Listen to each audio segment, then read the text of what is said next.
अल्हम्दुलिल्लाहि रब्बिल आलमीन अर्रहमानिर रहीम मालिकि यौमिद्दीन। अल्लाहुम्मा सल्लि अला मुहम्मदिन व अला आलि मुहम्मद कमा सल्लैता अला इब्राहीम व अला आलि इब्राहीम इन्नका हमीदुम मजीद। अल्लाहुम्मा बारिक अला मुहम्मदिन व अला आलि मुहम्मद कमा बारकता अला इब्राहीम व अला आलि इब्राहीम इन्नका हमीदुम मजीद। अम्मा बादु फ़अऊज़ु बिल्लाहि स्समीइल अलीम मिनश शैतानिर रजीम। बिस्मिल्लाहिर रहमानिर रहीम। इन्नल्लाह युद्खिलुल्लज़ीना आमनू व अमिलुस्सालिहात जन्नातिन तजरी मिन तहतिहल अन्हार वल्लज़ीना कफ़रू यतमत्तऊन व याकुलून कमा ताकुलुल अन्आम वन्नारु मस्वल लहुम।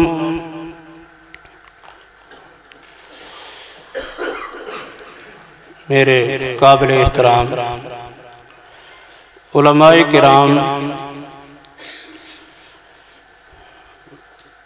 और मोहतरम बुजुर्गों, दोस्तों और बच्चों, अल्लाह रब्बुल इज़्ज़त का हम सब पर बहुत बड़ा फजल और उसका एहसान है जिसने आज हमें इस बाबरकत मजलिस के क़याम की तौफीक अता फरमाई।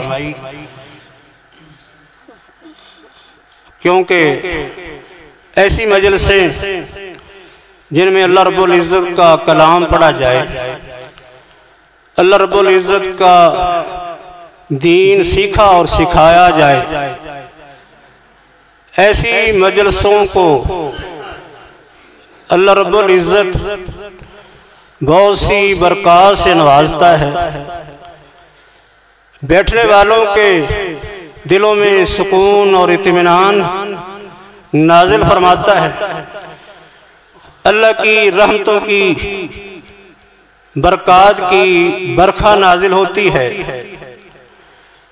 ऐसी मजलिसों को अल्लाह रब्बुल इज़्ज़त के फरिश्ते ज़मीन से लेकर आसमान तक अपने घेरे में ले लेते हैं। अल्लाह अहकमुल हाकिमीन ऐसी मजलिसों के शुरका को उन लोगों के यहाँ, उन फरिश्तों के यहाँ जो उसके पास मौजूद होते हैं, उनमें उनका तज़किरा फरमाते हैं कि ये वो बंदे हैं जो मेरा जिक्र कर रहे हैं, मेरा कलाम पढ़ रहे हैं, मेरे कलाम को सीख रहे हैं और सिखा रहे हैं। बहुत से उलमाए किराम आपको दीन सिखाते रहते हैं, दीन के अहकाम बताते रहते हैं, अपने अपने अंदाज में अल्लाह रब्बुल इज़्ज़त का पैगाम सुनाते रहते हैं।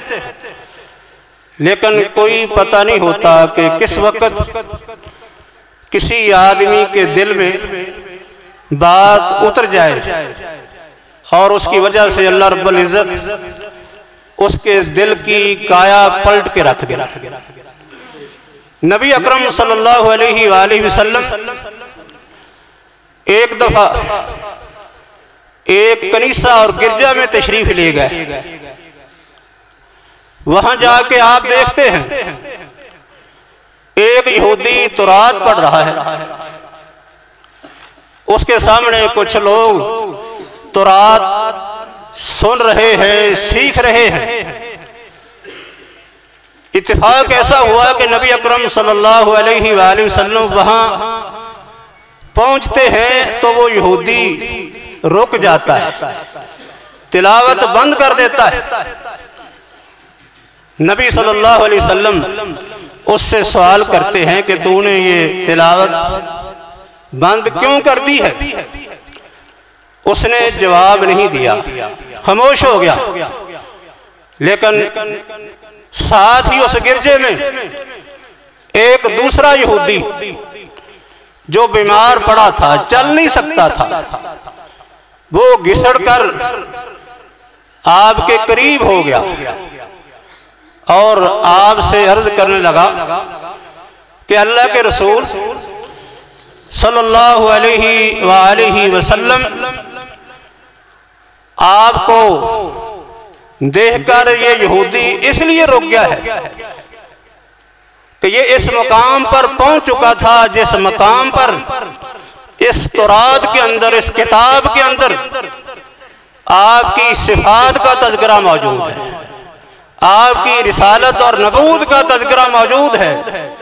इसलिए रुक गया है, आपकी सिफात को ये लोगों के सामने बयान नहीं करना चाहता। नबी अकरम सल्लल्लाहु अलैहि वसल्लम पूछते हैं किस किताब के अंदर मेरी सिफात का जिक्र है, मेरी आमद की बशारत है, मेरी रिसालत का बयान है।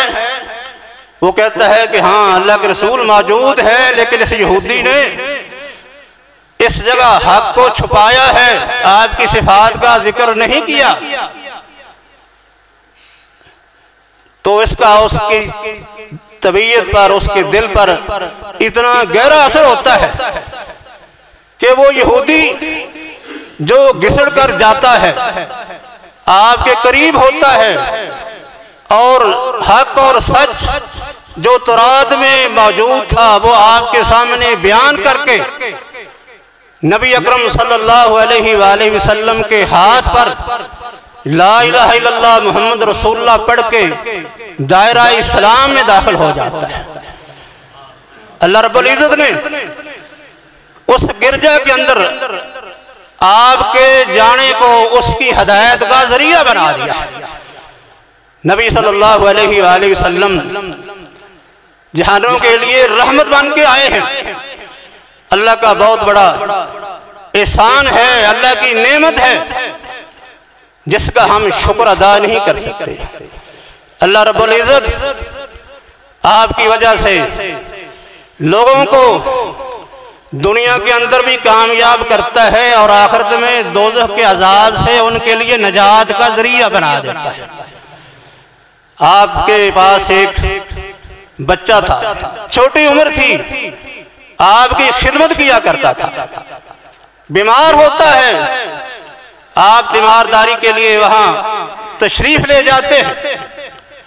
आप देखते हैं उस बीमार बच्चे के सराहने उसका बाप जो यहूदी था वो तौरात की तिलावत कर रहा है।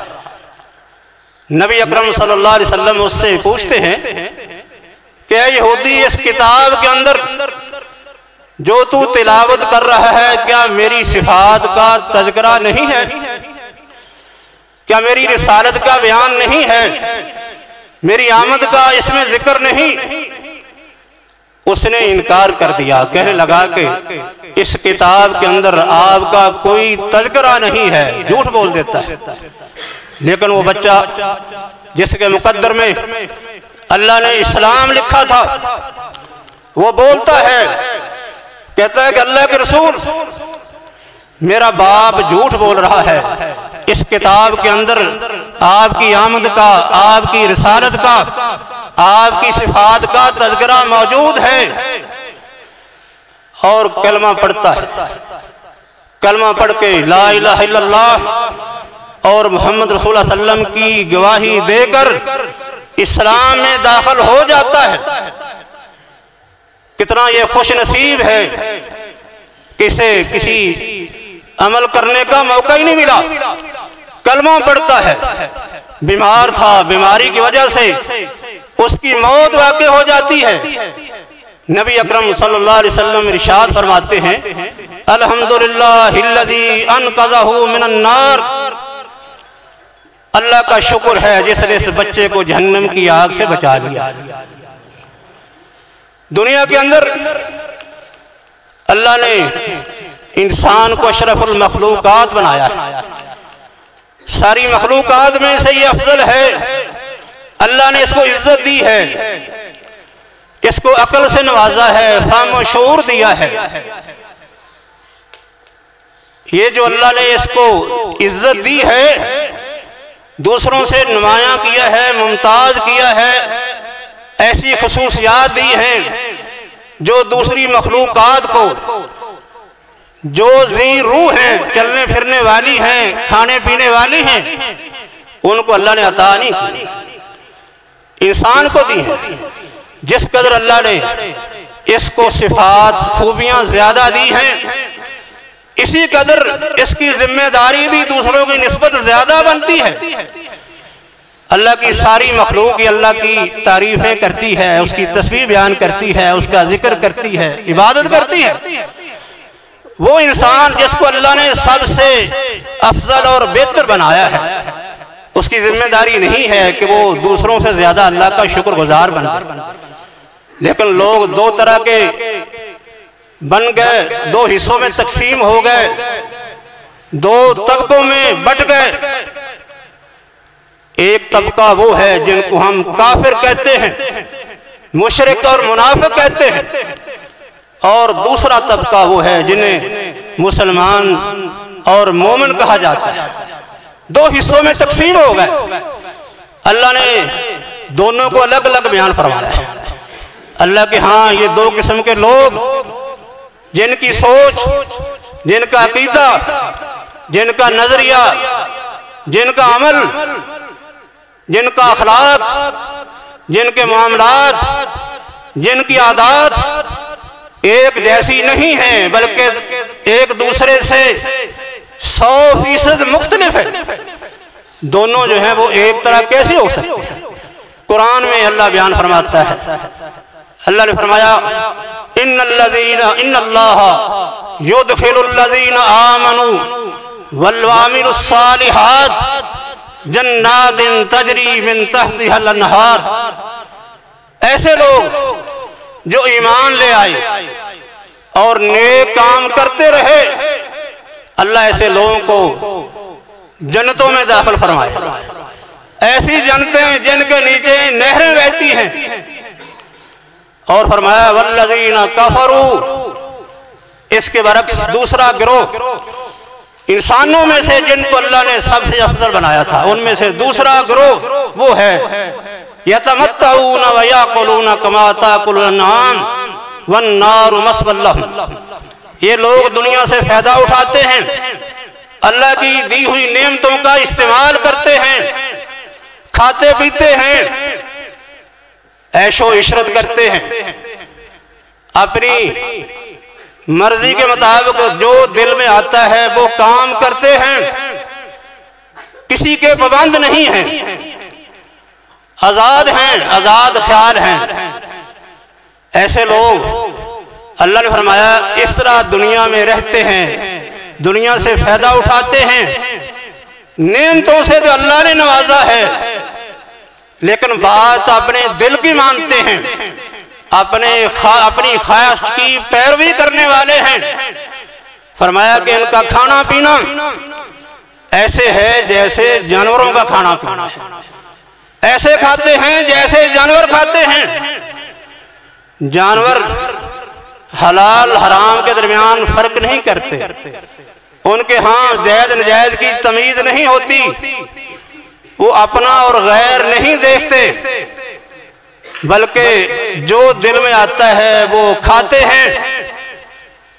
और दूसरा उनका मकसद सिर्फ और सिर्फ अपना पेट भरना, जिंदगी गुजारना होता है।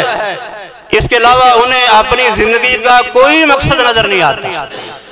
इसलिए फरमाया कि उनकी जिंदगी दुनिया में इस तरह गुजरती है जैसे जानवरों की जिंदगी है, जानवरों की तरह खाना पीना, जिंदगी गुजारना बेमकसद। फरमाया कि वन्नारु मस्वल लहुम, ऐसे लोगों का ठिकाना जन्नत जहन्नम है। ईमानदार, नेक काम करने वाले, अल्लाह रब्बुल इज्जत की नेमतों को इस्तेमाल करके उसका शुक्र अदा करने वाले तो अल्लाह की जन्नत में जाएंगे। लेकिन दुनिया में जानवरों की तरह अपनी मर्जी की जिंदगी गुजारने वाले फरमाया कि जहन्नम में जाएंगे। दोनों में बड़ा फर्क है। काफिर जो है उसकी जिंदगी सिर्फ ये नहीं है कि वो बेमकसद जिंदगी गुजारता है, अपनी जिंदगी को सिर्फ खाना पीना, ऐशो इशरत, अपनी जिन्स की तस्कीन समझता है, बल्कि वो ऐसा खुद ही नहीं करता, वो दूसरों को भी इसके लिए तैयार करता है, तरगीब देता है, खुद भी अल्लाह का बागी बन जाता है और दूसरों को भी सीधे रास्ते की तरफ आने नहीं देता। कुरान बयान करता है, कुरान ने बयान किया है वल्लज़ीना कफ़रू वसद्दू अन सबीलिल्लाह वशाकुर रसूल मिन बादि मा तबय्यनल हुदा फलन यज़ुर्रुल्लाह शैया वसयुहबितु अमालहुम। अल्लाह फरमाते हैं कि काफिरों का क्या रवैया है, क्या तर्ज अमल और उनका क्या तरीका वारदात है, खुद भी काफिर हैं और अल्लाह के रास्ते में रुकावट खड़ी कर देते हैं, लोगों को अल्लाह की तरफ आने नहीं देते। फरमाया कि ये लोग, हक वाज़े हो चुका है, हक में कोई इबहाम नहीं है। अल्लाह ने ऐसा दीन नबी सल्लल्लाहु अलैहि वसल्लम को दे के भेजा है जिसकी रात भी दिन की तरह रोशन है।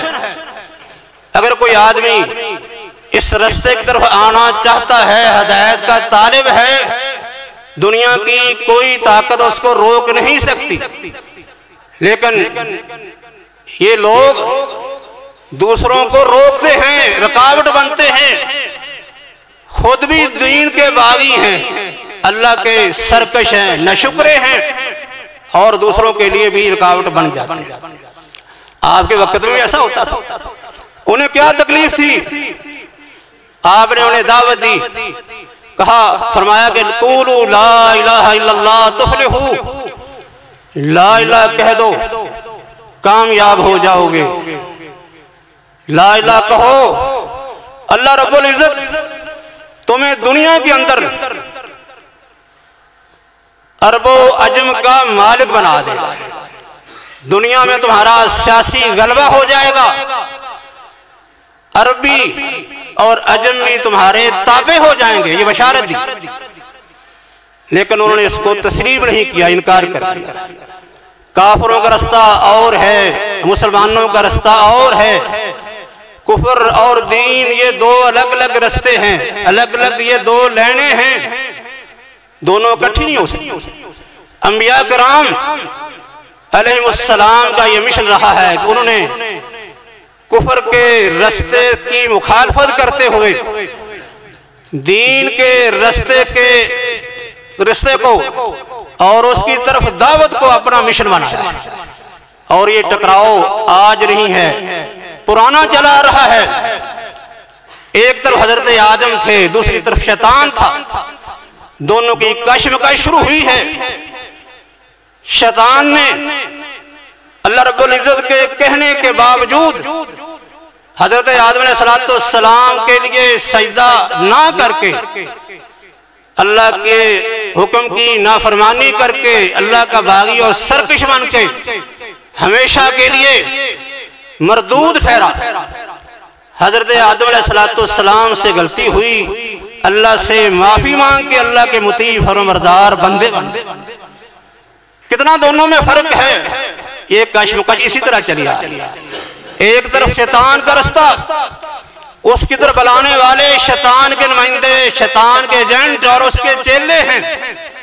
दूसरी तरफ रहमान का रास्ता है, जिसके तरफ बुलाने वाले अल्लाह के अंबिया रसूल हैं, औलिया सुलहा हैं, उलमा खुतबा हैं। दोनों रास्ते अलग अलग। शैतान का रास्ता इख्तियार करने वाले काफिर, खुद भी बागी, रसूलों की मुखालफत करने वाले, दीन के रास्ते में रोड़े अटकाने वाले, लोगों को अल्लाह के रास्ते से रोकने वाले। अल्लाह फरमाते हैं कि ये लोग दूसरों को रोकते हैं। आपने जब ये क़ूलू ला इलाहा का पैगाम दिया और दो अलग अलग रास्ते आपने वाज़े फरमा दिए कि एक रास्ता हदायत का है, दीन का है, दूसरा गुमराही का है, आपने दीन के रास्ते की तरफ। लेकिन अल्लाह ने जिनके नसीबे में दीन लिखा था उन्होंने आपकी बात मान ली। अबू बकर जैसे आपकी बात को मानकर सिद्दीक बन गए। ऐसा ईमान जो दूसरों के लिए एक मिसाल बन गया। सवाल नहीं करते थे, ये सवाल नहीं होता था कि ये बात जो है वो क्यों हुई है, किस लिए हुई है, इसका क्या मकसद है, मकासद भी नहीं वो पूछते थे। अल्लाह रब्बुल इज्जत के जितने भी अहकाम हैं, हर हुक्म के पीछे बहुत से मकासद हैं, लेकिन मकासद भी नहीं पूछते। ईमान लाए, आपकी सच्चाई को माना, आपकी रिसालत की तस्दीक की, हक जाना, आंखें बंद करके तईद कर दी। मिराज के मौका पर अबू जहल ने हजरत अबू बकर सिद्दीक रज़ी अल्लाह ताला अन्हु को धोखा देने की कोशिश की है, लेकिन कितना पुख्ता ईमान है। फरमाते हैं अगर ये बात नबी अकरम सल्लल्लाहु अलैहि वसल्लम की ज़बान मुबारक से निकली है तो फिर ये सच्ची है। इसमें एक जर्रा बराबर भी झूठ का इसमें खतरा और अंदेशा भी नहीं हो सकता, झूठ का शैबा तक नहीं हो सकता। इस तरह जो है वो आपकी तस्दीक करते हैं और अपने पुख्ता ईमान का मुजाहरा करते हैं। वो काफिर जो खुद तस्लीम नहीं करते थे, रुकावटें खड़ी कर देते थे। कभी जो है वो आपसे मुज़ाकरात कर रहे हैं, कभी आपके चचा अबू तालिब से मुज़ाकरात हो रहे हैं, कभी आपका और मुसलमानों का मजाक उड़ाया जा रहा है। नौज़ बिल्लाह आपको मजनून, काहिन और जादूगर कहा जा रहा है। कभी आपके दीन में तशकीक पैदा की जा रही है कि ये आप अपने पास से घड़ लेते हैं, किसी से सीख लेते हैं और किसी से सीख कर या अपने पास से घड़ कर लोगों को कह देते हैं कि अल्लाह का कलाम है। तशकीक पैदा कर रहे हैं। कभी जो है वो झूठे किस्से कहानियां सुना के आपकी दावत से लोगों को दूर हटाते हैं। नजर बिन हारिस ने ऐसा ही किया। नजर बिन हारिस ने देखा कि कोई हरबा कामयाब नहीं हो रहा, ना तो कोई मुज़ाकरात काम दे रहे हैं, ना कोई ठट्ठा मजाक काम दे रहा है। इसलिए एक और हरबा आजमा के देखे। वो ये है, कहने लगा कि मैं हीरा की तरफ जाता हूं, वहां फारस के बादशाहों के किस्से कहानियां, रुस्तम और इस्फंदयार के अफसाने लेकर आऊंगा और लोगों को आके सुनाऊंगा और उनको ये बताऊंगा कि देखो सुनो, ये मेरा कलाम बेहतर है या मोहम्मद सल्लल्लाहु अलैहि वसल्लम का कलाम बेहतर है। और साथ ये भी मजीद इजाफा, आज भी ये साजिशें चल रही हैं, इस्लाम के दुश्मन आज भी मौजूद हैं। उनकी साजिशें, उनकी चालें, उनके हरबे वही हैं जो आज से 1400 साल कबल मुशरिकीन मक्का ने इख्तियार किया। इसके साथ उसने लौंडियां रखी हुई थी। देखता है कि जो शख्स इस्लाम के तरफ करीब हो रहा है या इस्लाम के माइल हो रहा है, इस्लाम की तरफ उसका रुझान बन रहा है, उसके पास लौंडियां पहुंचा देता था। लौंडियां उसके पास जाके गाना गाती, वहां जाके रक्सो सरूद करके उसको मुतासर करती थी। उसने किस्से कहानियों के जरिए और नाचने वाली लौंडियों के जरिए, उनके गानों और उनके नाच और रक्सो सरूद के जरिए लोगों को इस्लाम से दूर करने की भरपूर कोशिश। आज भी ऐसा है। उरियानी फाशी आम हो रही है, किस्से कहानियां सुनाए जा रहे हैं, इस्लाम में शुबहात और तशकीक पैदा की जा रही है। बेशुमार इतराज़ात जड़कर मुसलमानों को, खासकर नौजवानों को इस्लाम से बेजार करने की भरपूर कोशिश की जा रही है। और एक हरबा ये भी था कि आप रवादारी का मुजाहरा करें, कुछ बातें आप दीन की मान लें, कुछ हम आपकी कुछ हम दीन की मान लेते हैं, कुछ आप हमारी मान। एक साल आपके माबूद की बात करते हैं, एक साल आप हमारे माबूद की बात। कुरान कहता है वद्दू लौ तुदहिनु फयुदहिनून, कहते हैं आप कुछ नरम हो जाएं, कुछ हम नरम हो जाएंगे, इस तरह काम चल पड़ेगा। आज भी लोगों की कोशिश है कि सारे अदियान को इकट्ठा करके एक ही दीन बना दिया जाए, सब लोग जो हैं वो एक मुश्तरका दीन इख्तियार कर ले। लेकिन इस्लाम ऐसे इश्तराक को पसंद नहीं करता। नबी अकरम सल्लल्लाहु अलैहि वसल्लम को अल्लाह ने रोक दिया है कि ऐसा कोई इत्तेहाद, ऐसी कोई रवादारी इख्तियार करने की जरूरत नहीं है। इस्लाम तो अपना एक इम्तियाज रखता है, अपना एक शान रखता है, अपनी सिफात रखता है, अपनी तहजीब व सकाफत रखता है, अपना एक कल्चर है, उसका आप अपना एक अकीदा और नजरिया है, दूसरे लोगों के अकीदे और नजरिए के साथ नहीं चल सकता। नबी सल्लल्लाहु अलैहि वसल्लम ने इतना इम्तियाज फरमाया है, आपने तो अपनी जैसे अकीदे में फर्क किया कि तुम बुतों के पुजारी हो, हजर शजर सूरज चांद सितारे की पूजा करते हो, तुमने बैतुल्लाह के अंदर जो अल्लाह की इबादत के लिए बना था 360 बुत रख छोड़े हैं, जबकि मेरी दावत तो यह है कि ला इलाहा इल्लल्लाह, अल्लाह के अलावा कोई माबूद इबादत के लायक नहीं है, सिर्फ एक अल्लाह है। अकीदा भी अलग है। आपने तहारत जो कोई इबादत है, इबादत का जरिया है, उसको इख्तियार किया। ये तहारत का उसूल किसी और मजहब के अंदर और तहजीब के अंदर नहीं पाया जाता, इम्तियाज है। अल्लाह रब्बुल इज्जत ने तहारत को इतनी अहमियत दी, अरब लोगों के यहाँ इहतमाम नहीं था, खड़े होकर पेशाब कर लेते थे। नबी सल्लल्लाहु अलैहि वसल्लम ने बैठकर तहारत शुरू की, बैठकर कज़ाए हाजत शुरू की, ताने देने लगे कि देखो ये तो इस तरह कज़ाए हाजत करते हैं जिस तरह औरतें करती हैं। ये ताना था। आज भी अगर कोई शख्स सुन्नत पर अमल करे तो कहते हैं कि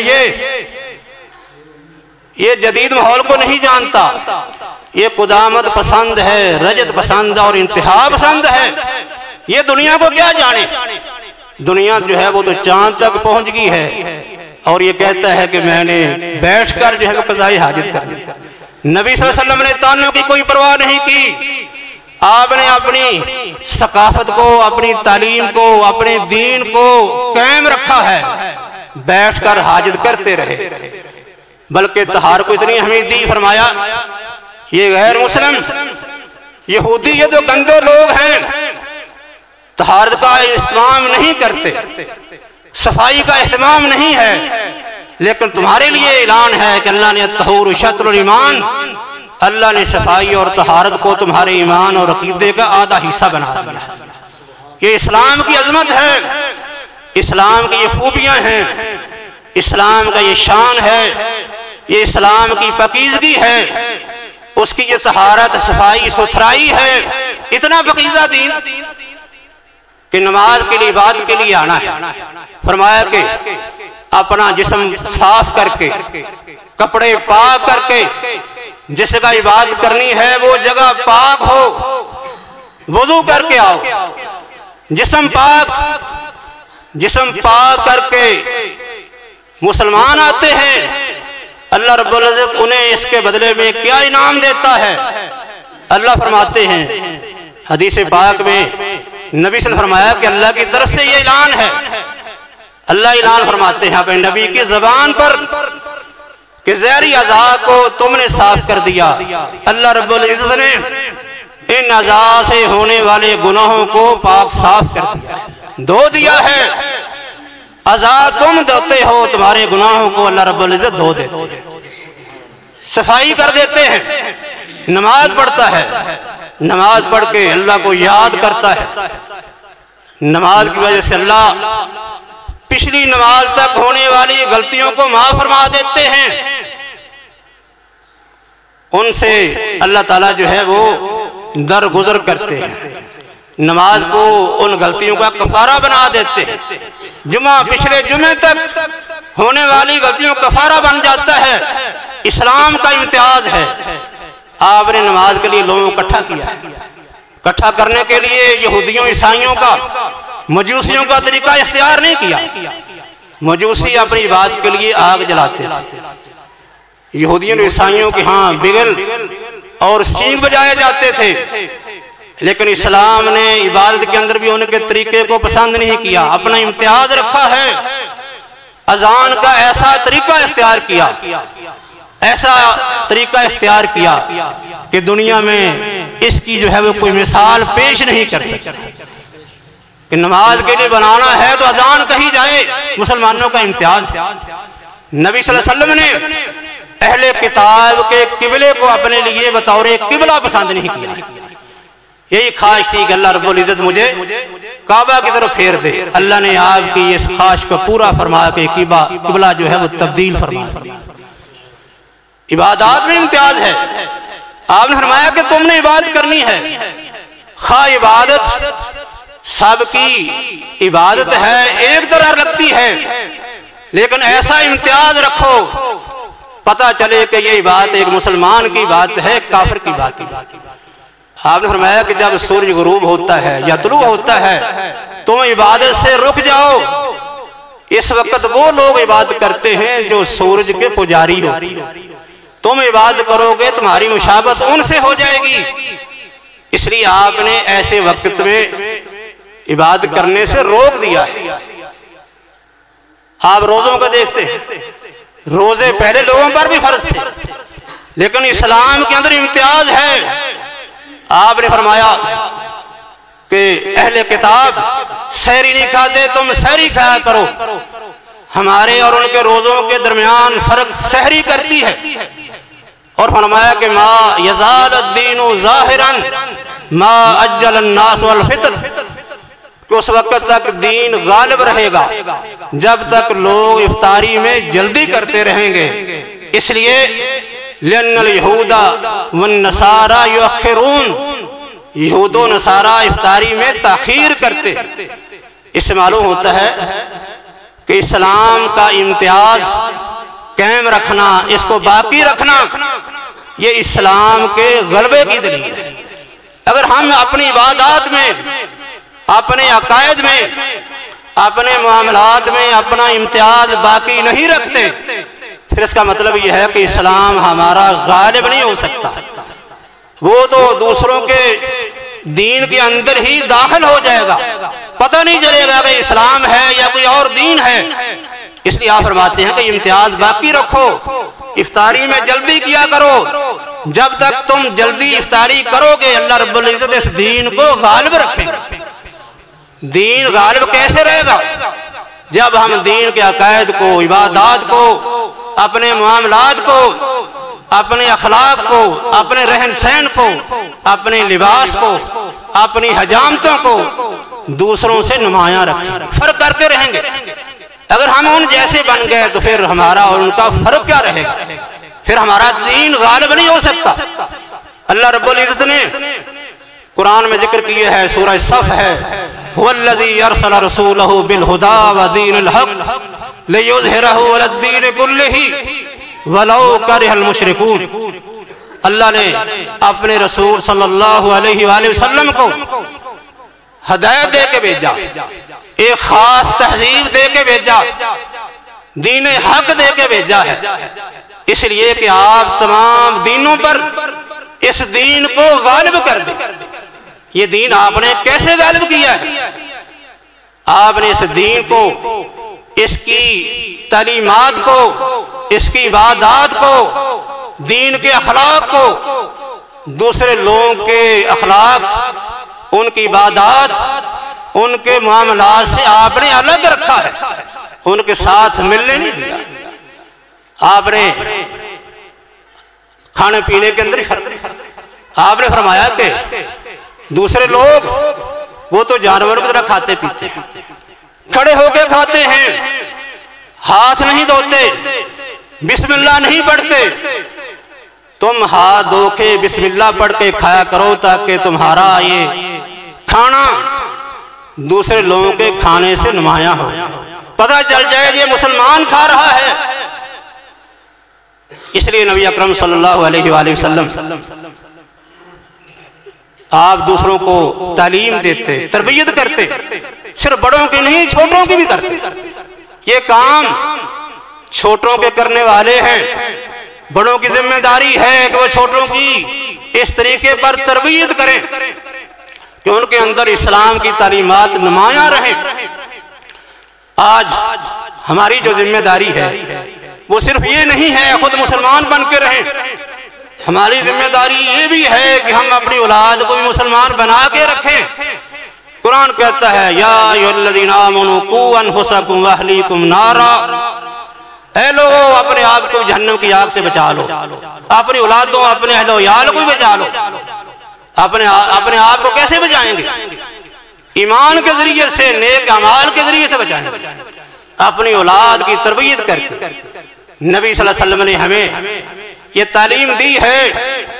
आपने एक मिसाली नमूना पेश किया है।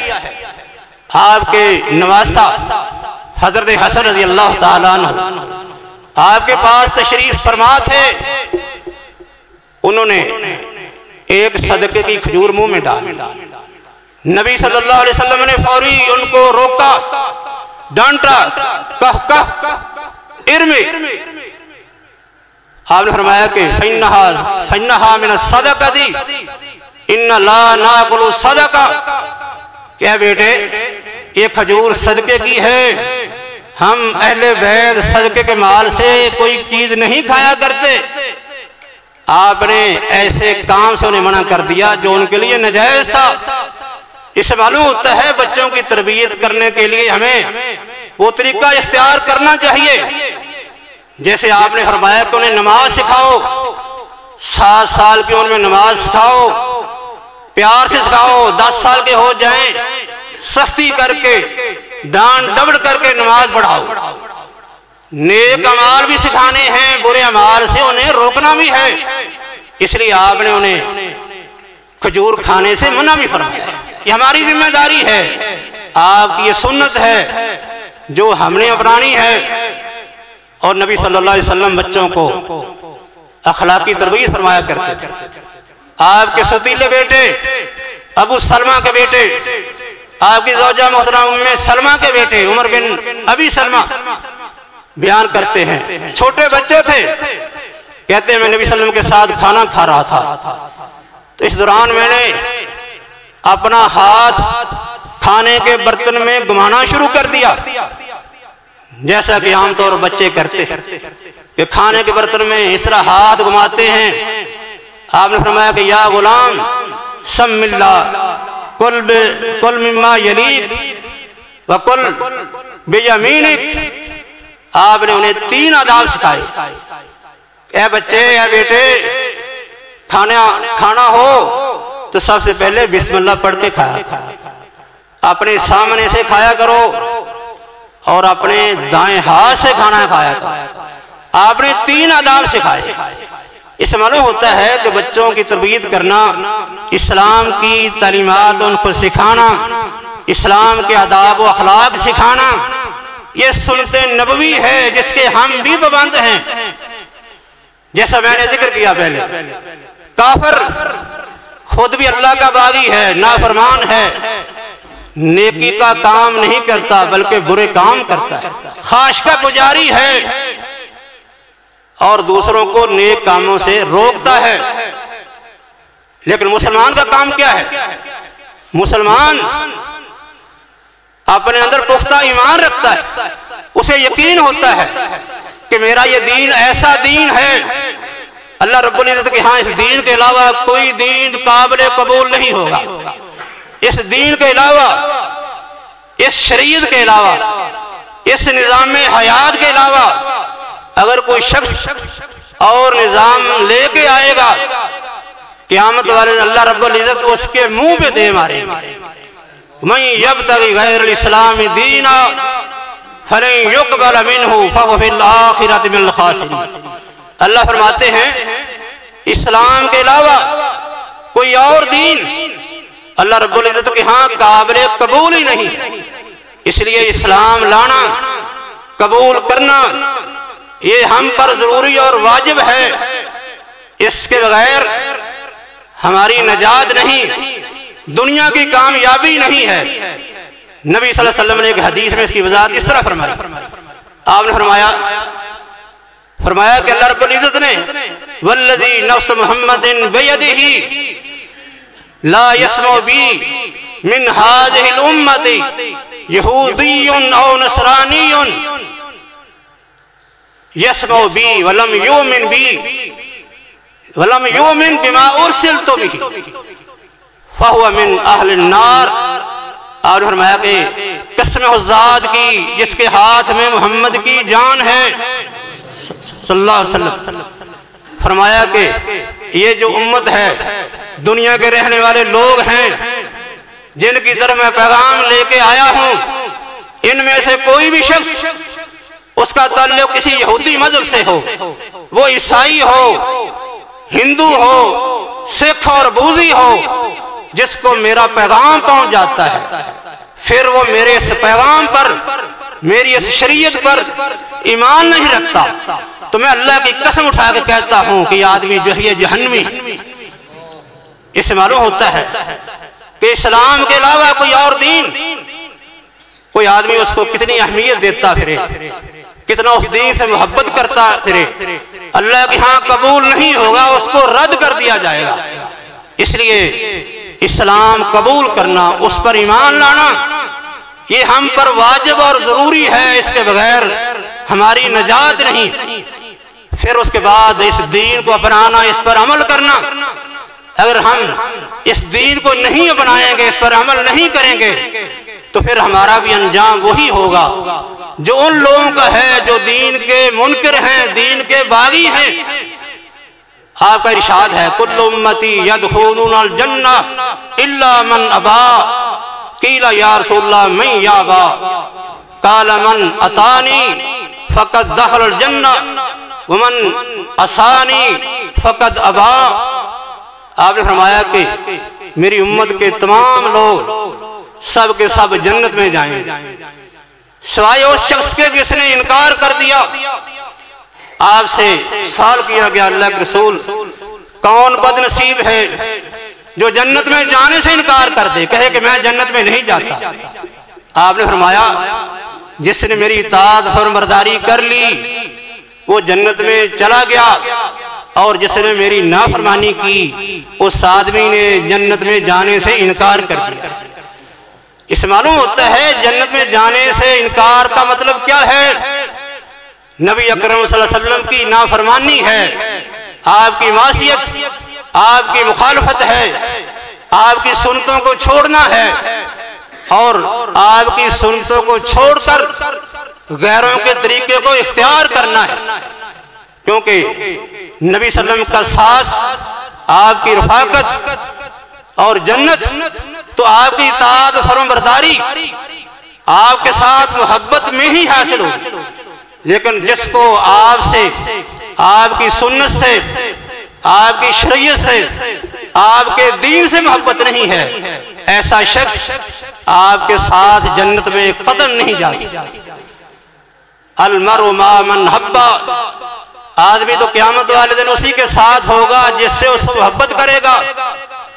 जिसकी मोहब्बत अल्लाह के रसूल से सल्लल्लाहु अलैहि वसल्लम से नहीं है, आपकी सुन्नत से नहीं है, उसकी मोहब्बत यहूद और नसारा से है, हिंदुओं से, सिखों से है, गैर मुस्लिमों से है, उनके तौर तरीकों से है, उनके रहन सहन से है, उनके लिबास से है, उनकी हजामतों से है। तो फिर क़यामत वाले दिन उनके साथ ही उठाए जाएगा और उनका अंजाम भी उन्हीं लोगों के साथ ही होगा। नबी सल्लल्लाहु अलैहि वसल्लम ने तो हमें इम्तियाज बताया है कि हमारा दीन तो बड़ा इम्तियाज रखता है, आप उन जैसे कैसे हो सकते हैं। आप तो अपने त्यौहार भी रख, त्यौहार अलग कर दिए। मदीना में मदीना वाले 2 त्यौहार मनाते थे, आप फरमाया कि हम नहीं मनाएंगे, अल्लाह ने हमारे त्यौहार भी अलग रख दिए हैं, ईद उल फितर है और ईद उल अज़हा है। आप हफ्ता इतवार का रोजा रखते थे, फरमाया कि हफ्ता इतवार को यहूदो नसारा रोज़ा रखते हैं, ये ईद करते हैं, ये ईद मनाते हैं, तो हम इनकी मुखालफत में हफ्ता इतवार का रोज़ा रखेंगे, अपना अलग इम्तियाज रखेंगे, अपना अलग शान रखेंगे, अपनी तहजीब व सकाफत को कायम रखेंगे। हम उनके मुकल्लद नहीं हैं, उनके पैरोकार नहीं हैं। हजरत अब्दुल्लाह बिन अमर बिन आस रजी अल्लाह तआला अन्हु ने ज़र्द रंग का लिबास पहना हुआ है, बड़ा अनोखा सा। आपने फरमाया इन्ना हाज़िही बिन लिबासिल कुफ़ार मिन सियाबिल कुफ़ार फला तलबसहा, कि अब्दुल्ला ये लिबास उतार दे, ये तो लिबास काफरों वाला है, तूने लिबास काफरों वाला इख्तियार किया। आज जो हमारे बहुत से मुसलमान ऐसा लिबास पहने रखते हैं जो काफरों वाला लिबास, ना तो वो सातिर है, ना ही उसके अंदर कोई इस्लाम का इम्तियाज और खूबी नजर आती है, बल्कि काफिरों के साथ मुशाबत है, उरियानी और फहाशी है। बड़े लोग भी ये तरीके कार इख्तियार किए हैं, नौजवान भी हैं, बच्चियां भी हैं। आजकल हम पर जरूरी हो गया है कि हम अपने बच्चों को बचा लें, उनकी मुशाबत से बचा लें, वरना ये बच्चे अपने हमारे हाथ से निकल जाएंगे। ये कोताही हमारी इज्तिमाई तौर पर है, हम खुद भी इख्तियार नहीं करते। खासकर आदमी के मुसलमान होने का पता चलता है उसके मामलात पर, उसका कारोबार कैसा है, हलाल हराम के दरमियान फर्क करता है या कि नहीं। सूदी कारोबार तो नहीं कर रहा, किसी का माल हड़प और गस्ब तो नहीं कर रहा, और आदात रस्म और रिवाज में पता चलता है। शादी के मौका पर पता जाता है कितना मुसलमान है, कितना वो इस्लाम की तालीमात को बाकी रखे हुए है, कितना अपना इम्तियाज उसने मजबूत थामा हुआ है, दूसरों से मुशाबत नहीं कर रहा।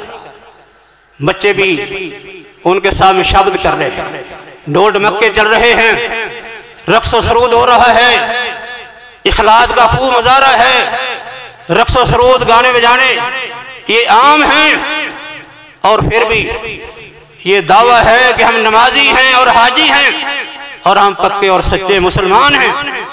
लेकिन नबी सल्लम का ये फरमान है, मन तशब्बह बिकौमिन हुवा मिनहुम, जो शख्स जिस कौम की मुशाबत इख्तियार करता है, क़यामत वाले दिन अल्लाह रब्बुल इज़्ज़त उनके साथ उनको उठाए, वो उनमें शामिल हो जाता है। अगर कोई आदमी मुसलमानों में शामिल होना चाहता है तो उसे चाहिए कि वो सकाफत, वो कल्चर इख्तियार करे जो इस्लाम में मौजूद है, ना कि अहले किताब और गैर मुसलमान। आपने रिवाज से मना कर दिया, हजामत से रोक दिया। नहार कज़ी, आपने फरमाया कि काफिरों की मुशाबत इख्तियार ना करो, अपने बालों के ऐसे डिजाइन ना बनाओ कि सर का कुछ हिस्सा काट लो और कुछ हिस्सा बाकी रख लो। अजीब किस्म के बाल आज नजर आते हैं, जवानों के भी हैं, मर्दों के हैं, औरतों के हैं। गैर मुसलमानों से मुशाबत को उन्होंने वैसे इफ्तिखार बना रखा है कि हमारी दुनिया की कामयाबी उनकी तकलीद में है, उनकी मुशाबत में है, उनके तौर तरीकों में है। लेकिन इस्लाम कहता है कि आपने अपने दीन को बाकी रखना है, इसको गालिब करना है। आप खुद इसकी तालीमात के पाबंद हो जाएं, अपने बच्चों को, अहलो अयाल को पाबंद करें, अपने खानदान को इसका पाबंद बना दें, और दूसरे लोगों को भी जहां तक आपका सुरसूख चल सकता है उन लोगों को अल्लाह उसके रसूल का पैगाम सुनाएं, इस्लाम की तालीमात से उनको आगाह फरमाएं और गैरों की तकलीफ से उनको बचाएं। ये हमारी जिम्मेदारी में शामिल है, ये मुसलमान का इम्तियाज है। कुंतुम खैर उम्मतिन उखरिजत लिन्नास तामरूना बिल मारूफ व तनहौना अनिल मुनकर व तुमिनूना बिल्लाह। अल्लाह ने फरमाया कि तुम तो बेहतरीन उम्मत हो, सब उम्मतों से अफजल उम्मत। नबी सल्लल्लाहु अलैहि वसल्लम के इरशाद में ये तरह बयान है, आपने फरमाया कि तुम 70 उम्मतें मुकम्मल करने वाले हो। अल्लाह रब्बुल इज़्ज़त ने दुनिया में जो लोग भेजे हैं वो 70 उम्मतें हैं, और 17वीं उम्मत तुम हो। 70 उम्मतों को तुम मुकम्मल करने वाले, लेकिन तुम्हारा उनका इम्तियाज क्या है? अफजलुहा व अकरमुहा, तुम सबसे अफजल हो, सबसे ज्यादा इज्जत वाले हो, सबसे ज्यादा शान वाले हो। और ये शान किस बुनियाद पर मिलेगा? कुंतुम खैर उम्मतिन उखरिजत लिन्नास तअमुरून बिल मारूफ तनहौना अनिल मुनकर व तुमिनूना बिल्लाह। अल्लाह ने फरमाया कि तुम बेहतरीन अफजल उम्मत इस बुनियाद पर हो, इस जिम्मेदारी की अदायगी पर हो, इस मिशन की तकमील पर हो कि तुम लोगों को नेकी का हुक्म देते हो और बुराई से रोकते हो। ये तुम्हारा इम्तियाज है। अगर तुमने अपना ये इम्तियाज खत्म कर दिया तो फिर तुम बेहतरीन उम्मत कहलाने के हकदार। नबी सल्लल्लाहु अलैहि वसल्लम ने हदीस पाक के अंदर इसकी वजाहत इस तरह फरमाई। आपने फरमाया कि वसयकुनु फी आखिर हाज़िल उम्मत कौमुन लहुम अज्रु मिस्लि अव्वलिहिम यामुरून बिल मारूफ व यनहौना अनिल मुनकर व युकातिलूना अहलल फितन। आपने फरमाया कि इस उम्मत के आखिर में ऐसे लोग पैदा होंगे जिनका अजर, जिनका सवाब उतना होगा जितना अल्लाह रब्बुल इज्जत ने सबसे पहले इस्लाम लाने वालों को अता किया है, उतना सवाब होगा। लेकिन ये जो कौम जिनको अल्लाह इतना अजीम सवाब नसीब फरमाएंगे, अता फरमाएंगे, उनकी खूबियां क्या हैं कि लोगों को नेकी का हुक्म देते हैं, बुराई से रोकते हैं और फितने वाले लोगों के साथ ये लड़ाई जारी रखते, उनसे लड़ते रहते हैं, मुकाबला करते हैं, उनकी साजिशें नाकाम बनाते हैं, उनके खिलाफ जिहाद करते रहते हैं, उनके प्रोग्राम नाकाम करने की भरपूर कोशिश और साई करते रहते हैं। ये इनका इम्तियाज है। अल्लाह रब्बुल इज्जत ने हमें ये इम्तियाज दिया है। ईमान हमारा इम्तियाज है, नेक अमाल हमारा इम्तियाज है और दावत इस्लाम ये हमारा इम्तियाज है कि हमने ये पैगाम जिसकी वजह से अल्लाह ने हमें दूसरों से इम्तियाज दिया है, शान दिया है, हमने ये पैगाम दूसरों को भी सुनाना है। आपका इरशाद है कुल्लुकुम राइन व कुल्लुकुम मसूल अन रैयतिही, तुम में से हर आदमी जिम्मेदार है और उससे उसकी जिम्मेदारी के बारे में अल्लाह के यहाँ क़यामत वाले ने सवाल होगा कि तूने जिम्मेदारी अपनी पूरी की थी। असल जिम्मेदारी तो हमारी ये है। हम तो छोटी छोटी नेमतें जिनको शुमार में नहीं लाते, अल्लाह ने इनका भी हमसे हिसाब देना है। अल्लाह हिसाब लेगा। नबी सल्लम अबू हैसम अंसारी के बाग में तशरीफ ले जाते, बाग में साए के नीचे बैठते हैं, ताज़ा खजूरें खाते हैं और ठंडा पानी पीते हैं और आप फारग होकर इरशाद फरमाते हैं, ए अबू बकर उमर, अल्लाह की नेमतें तुमने खा ली हैं, याद रखना ये भी उन नेमतों में शामिल हैं जिन नेमतों के बारे में क़यामत वाले अल्लाह तुमसे सवाल करेगा।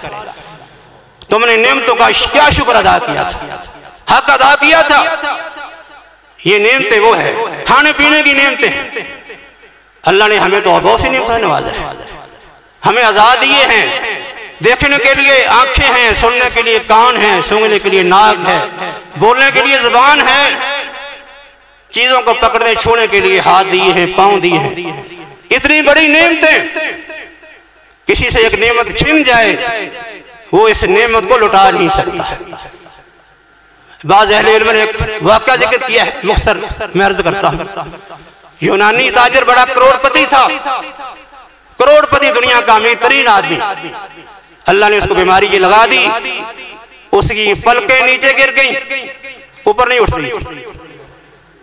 डॉक्टर अपनी सारी कोशिश कर बैठे, इलाज मुआवजा जो वो कर सकते थे उन्होंने आजमा लिया, लेकिन ये पलकें ऊपर नहीं उठती थी। दिन के वक्त ऊपर टेप लगाई जाती थी, रात को खोली जाती ताकि वो आराम कर सके। हत्ता कि मौत का वक्त आ गया। किसी से पूछा, दुनिया के अंदर बड़ा तो अमीर तरीन था, दुनिया की हर नेमत तेरे पास थी, कोई ऐसी तरह दिल में ख्वाहिश हो, ख्वाहिश बाकी रहेगी हो तो वो जरा बयान कर दे। कहने लगा मेरी ख्वाहिश ये है एक दफा मैं अपनी पलकों को ऊपर उठा सकूं, ये मेरी ख्वाहिश है। पूछने वाले ने कहा कि अगर ये तेरी ख्वाहिश पूरी हो जाती है तो फिर तू जो ख्वाहिश पूरी कर दे उसको इनाम में क्या देगा? कहने लगा कि मैं अपनी सारी दौलत उसे दे दूं। सारी दौलत सिर्फ एक पल की खातिर देने के लिए तैयार था। ये अल्लाह की नेमतें हैं जिनका हमें एहसास नहीं है, जब छिन जाती है पता चलता है ये कितनी कीमती है। इनका हम अल्लाह फरमाते हैं वाजअल समा वल अबसारा वल अफिदा लअल्लकुम तशकुरून। ये अज़ा इसलिए दिए हैं ताकि तुम अल्लाह का शुक्र अदा करो। ये तो नेमतें हैं, जिस्म की नेमतें हैं, खाने पीने की नेमतें हैं। एक बहुत बड़ी नेमत जो अल्लाह ने हमें अता फरमाई है वो ईमान की नेमत है। नबी अकरम सल्लल्लाहु अलैहि वसल्लम की रिसालत ये सबसे बड़ी नेमत है, जिसका जितना हम शुक्र अदा करें वो कम है। क्योंकि ये बाकी दुनिया की नेमतें तो हमें अगर मिल जाएं दुनिया में हम फायदा उठाएंगे, लेकिन ये नेमतें आखिरत में कुछ काम नहीं आ सकती। लेकिन वो दीन की नेमत, इस्लाम की नेमत, नबी सल्लल्लाहु अलैहि वसल्लम की बेइज्जत और आपकी नबूवत की नेमत, ये ऐसी नेमत है न सिर्फ दुनिया की कामयाबी की ज़ामन है बल्कि हमें ये आखिरत की कामयाबी की भी ज़मानत देती है। इसलिए इस नेमत का शुक्र अदा करने के लिए हमें कुछ करना चाहिए। नबी सल्लल्लाहु अलैहि वसल्लम ने तरीके भी बताए, बहुत से तरीके हैं नेमतों का शुक्र अदा करने के। ज़बान से इंसान शुक्र अदा करता है, दिल से करता है, अपने जिस्म के अज़ा से अल्लाह की इबादत करके अल्लाह की नेमतों को अल्लाह की इताअत में इस्तेमाल करके उसका शुक्र अदा करता है। यह भी तरीका है। आपसे पूछा गया कैसे शुक्र अदा होगा? आपने फरमाया कि इंसान के जिस्म में 360 अज़ा हैं, इनका शुक्र इंसान को रोजाना अदा करना चाहिए। कैसे अदा करेगा? आपने फरमाया कि सुभान अल्लाह, अल्हम्दुलिल्लाह, ला इलाहा, दिन में इतनी बार पढ़े कि 360 अज़ा का हक अदा हो जाए। अगर ना कर सके तो फिर आपने फरमाया कि अगर नहीं कर सकता तो फिर बाजार में पड़े हुए पत्थर को ही दूर कर दे, कोई कांटा उठा दे, तकलीफ दे चीज लोगों से दूर हटा दे। इसकी वजह से भी ये नज़ा का हक अदा हो जाएगा, शुक्रिया अदा हो जाएगा। जो ये भी नहीं कर सकता, आज फरमाया किसी को नेकी का हुक्म दे दे और किसी को बुराई से रोक दे, अल्लाह रब्बुल इज्जत इन अमाल को भी, इन जोड़ों के शुक्रिया का अल्लाह रब्बुल इज्जत बदला बना देगा। नेकी का हुक्म देना, बुराई से रोकना, ये भी इंसान के अज़ा का शुक्रिया अदा करता है, ये सदका बन जाता है।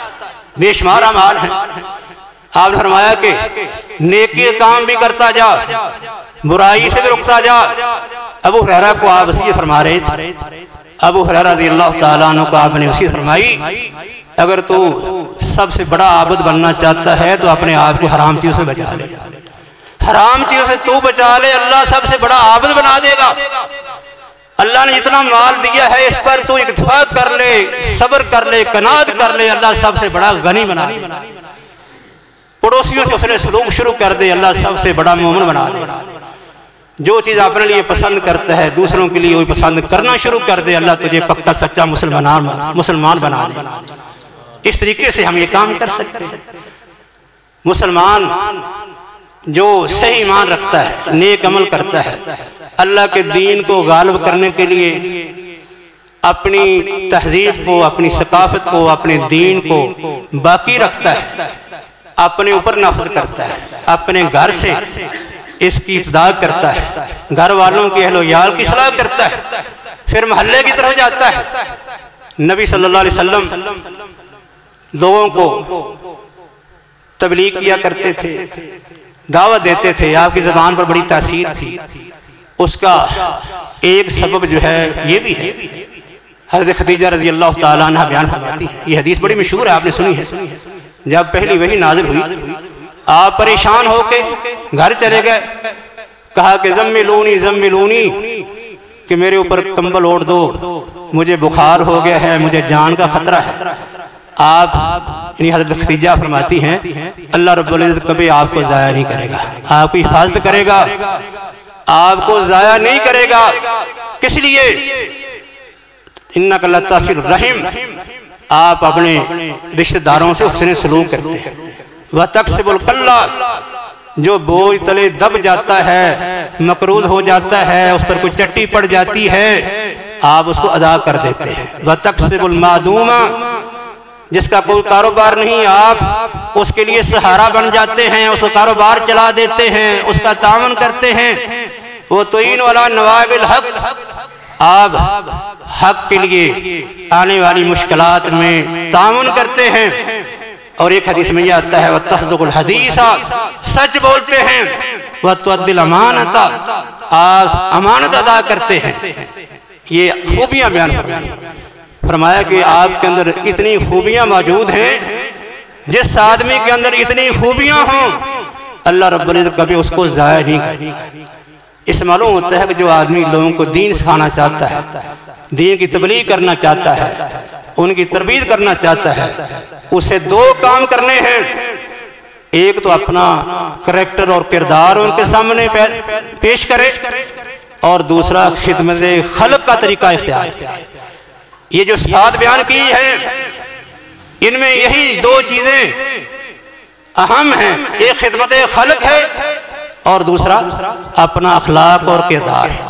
अबू बकर रज़ी अल्लाह तआला ने यह काम किया, काफिर में पाबंदी लगा दी थी, पाबंदी लगा दी कि आप मोहम्मद सल्लल्लाहु अलैहि वसल्लम के दीन पर अमल करना चाहते हैं तो अपने घर के अंदर करें, बैठकर आप इबादत करें, जिक्र करें, जो चाहते हैं करें, लेकिन बाहर नहीं निकलना। अगर बाहर निकलेंगे तो हमारे बच्चे और औरतें सुनकर खराब हो जाएंगे, बेदीन हो जाएंगे। उनके नजदीक कुरान सुनने वाला जो है वो बेदीन हो जाता था, खराब हो जाता था। नबी सल्लल्लाहु अलैहि वसल्लम की रिसालत नबूवत को मानने वाला वो बेदीन हो जाता था। अबू बकर रज़ी अल्लाह तआला अन्हु कुछ देर तो ऐसा करते रहे, लेकिन ख्याल आया कि मेरे ईमान का, मेरे अमल का क्या फायदा, जब ये मेरा पैगाम नबी सल्लम का, अल्लाह का पैगाम जब तक दूसरों तक नहीं पहुंचता तो फिर मेरी इस बात का क्या फायदा। इसलिए अपने घर के सामने बैठ जाते हैं, बहर घर के सामने सेन में बैठ गए, बैठ के नमाज शुरू कर दी, कुरान शुरू कर दिया, रोना शुरू कर दिया, गिड़गिड़ाना शुरू कर दिया। ऐसा जो है वो अपना किरदार पेश किया, ऐसी अपनी खुशू खुजू वाली इबादत पेश की कि देखकर बच्चे और औरतें वहां जमा होने लगे। वो खड़े हो गए कि ये क्या करता है।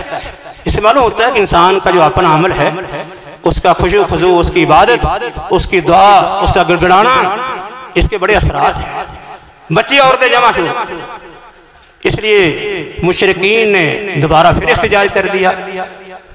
जिसने उनकी जमानत दी थी, इब्ने दगना नामी शख्स था, उसको कह दिया कि तूने जमानत दी थी, ये बाहर नहीं निकलेगा, जो कुछ करना अपने घर के अंदर करेगा। लेकिन इसने वही काम शुरू कर दिया जिसे रोका था, लिहाजा अब आप अपनी अमान वापस ले लें और इसको इसकी हालत में छोड़ दें। अबू बकर रज़ी अल्लाह तआला अन्हु ने इब्ने दगना के कहने पर उन्होंने कहा कि आप अपनी अमान अपने पास रखें, मुझे इसकी जरूरत नहीं, ऐसी जमानत की जरूरत नहीं है जो जमानत दीन की तबलीग और उसकी नशरो इशाअत के रास्ते में रुकावट बन जाए। छोड़ दिया। एक मोमिन जो है वो बड़ा भारी होता है, अल्लाह के यहाँ उसकी बड़ी कदर कीमत है। काफिर तो दरिंदों की तरह है, कोई कदर कीमत नहीं है। अल्लाह फरमाते हैं क़यामत वाले दिन मोटा ताजा काफिर आएगा, अल्लाह रब्बुल इज़्ज़त इतना उसको हल्का कर देंगे कि उसका वजन एक मच्छर के पार के बराबर भी नहीं होगा। फला नुकीमु लहुम यौमल क़यामति वज़ना, क़यामत वाले दिन हम इनके वजन ही नहीं कायम करेंगे, कोई वजन नहीं होगा। लेकिन एक सच्चा मुसलमान, दीन का पाबंद, दीन की तालीमात को अपनाने वाला, दीन गलबे के लिए कोशिश करने वाला कितना भारी। नबी सल्लल्लाहु अलैहि वसल्लम ने एक दफ़ा अपनी मजलिस में एक आदमी गुजरते हुए देखा और एक आदमी आपकी मजलिस में मौजूद था। उससे फरमाया कि ये आदमी कैसा है? वो कहने लगा कि ये आदमी बड़ा अमीर कबीर है, किसी को शादी के लिए पैगाम दे दे तो रद्द ना किया जाए, किसी की सिफारिश करे तो सिफारिश रद्द ना करे, बड़ी इसकी इज्जत है, बड़ा एहतराम है, इसकी बड़ी ठाठ बाट है। उसके बाद एक दूसरा आदमी गुजरा जो बेचारा गरीब था लेकिन पक्का सच्चा मुसलमान था। आपने पूछा इसके बारे में तेरी क्या राय है? वो कहने लगा ये तो बड़ा हकीर सा आदमी है, छोटा सा आदमी, अगर ये किसी को निकाह के लिए पैगाम दे तो कोई भी कबूल ना करे, सिफारिश करे तो कोई सिफारिश इसकी कबूल ना करे, इसकी बात मानी ना जाए। इतना उसने ये फर्क बयान किया। नबी सल्लल्लाहु अलैहि वसल्लम ने उसको मुखातब किया, फरमाया कि ये बात सुन, तूने जिसकी बड़ी शान बयान की है, मकामो मर्तबा बयान किया है, ऐसे लोगों से पूरी जमीन भर जाए, पूरी जमीन ऐसे लोगों से भर जाए, जमीन के अंदर ऐसे लोग इकट्ठे हो जाएं, ये शख्स जिसको तू गरीब फकीर कह रहा है, इस एक का सारे के सारे मुकाबला नहीं कर सकते। अल्लाह के हाँ मोमिन की इतनी कीमत। एक और मिसाल देके मैं अपनी बात को खत्म करता हूँ। हजरत अब्दुल्लाह बिन मसूद रजी अल्लाह ताला अन्हु की हदीस है, उसमें इसी चीज का बयान है। अब्दुल्लाह बिन मसूद रजी अल्लाह ताला अन्हु बड़े जलील कदर सहाबी हैं, अल्लाह ने बड़ा शान दिया, फुक़हाए सहाबा में शुमार होते थे, बड़े कदीमुल इस्लाम हैं, शुरू में इस्लाम लाने वाले लोगों में शामिल हैं, बड़े बेचारे गरीब मिस्कीन थे, गरीब सहाबा में थे, कमजोर थे जिस्म के लिहाज से। खुद बयान करते हैं, एक दफा मैं एक दरख्त से मिसवाक तोड़ रहा था, हवा चल रही थी, मिसवाक तोड़ते हुए मैंने अपने हाथ उठाए तो मेरी चादर भी ऊपर थी, पिंडलियां नंगी हो रही थी। सहाबा कराम मेरी पिंडलियों को देखकर हंस रहे थे, इसलिए हंस रहे थे कि देखो अब्दुल्लाह बिन मसूद की कितनी बरीक बरीक पिंडलियां हैं। नबी करीम सल्लल्लाहु अलैहि वसल्लम ने पूछा कि क्यों हंस रहे हो? तो आपसे कहा गया कि अब्दुल्लाह बिन मसूद रजी अल्लाह ताला अन्हु की बरीक और पतली छोटी पिंडलियों की बुनियाद पर सहाबा कराम बतौरे मजाक हंस रहे।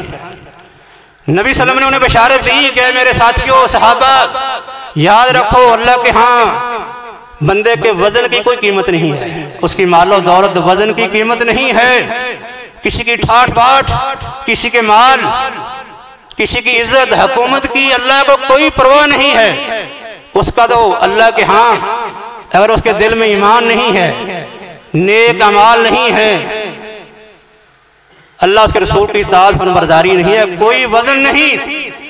लेकिन अब्दुल्लाह बिन मसूद रजी अल्लाह ताला अन्हु को क़यामत वाले दिन जब तोला जाएगा, मोमिनों को भी तोला जाएगा, मोमिनों के अमाल तोले जाएंगे, मोमिनों के अमाल नामे तोले जाएंगे। फरमाया कि जब इन्हें तोला जाएगा अल्लाह रब्बुल इज्जत इनकी पिंडलियों का इतना वजन बना देंगे जो ओहद पहाड़ से भी ज्यादा होगा। एक मोमिन का वजन है अल्लाह रब्बुल इज्जत के मीज़ान में, अल्लाह के तराजू में, ये एक मोमिन का वजन है। इसलिए हमें